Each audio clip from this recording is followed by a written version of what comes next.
karyeraya çatım, nə bilim, var dövlətə çatım, nə bilim, avtomobilimi dəyişim, nə bilim, evimi dəyişim. Bütün ömür bu şeylərə gedir. Nə bilim, uşağım prestijli universitetə girsin, bir 3 gün sevinim, öyünüm.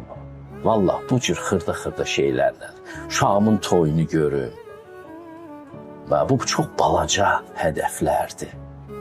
Və adamların çoxsu bu balaca hədəflərə ömrünü həsr eləyə-eləyə qocalırlar və həyatdan köçürlər. Heç nəyə çatmadan. Və Quran da bunu deyir ki, tamam deyir, öləndən sonra tam peşman olacaqsınız hamınız. Ölüm ayağında çox peşman olacaqsınız ki, ömrünüzü boşuna yaşadınız. Amma deyir, bu peşmançılıq sizə nə verəcək ki? Sizin gedəcəyiniz uzun bir yol var. Ömrünün sonunda sənin tövbə eləməyin, Allaha şəhadət verməyin nə faydası var? Sən özünü düzəltməyə xərcləməliydin bu vaxtını. Hər günlə Allaha bir addım da olsa yaxınlaşmağa xərcləməliydin.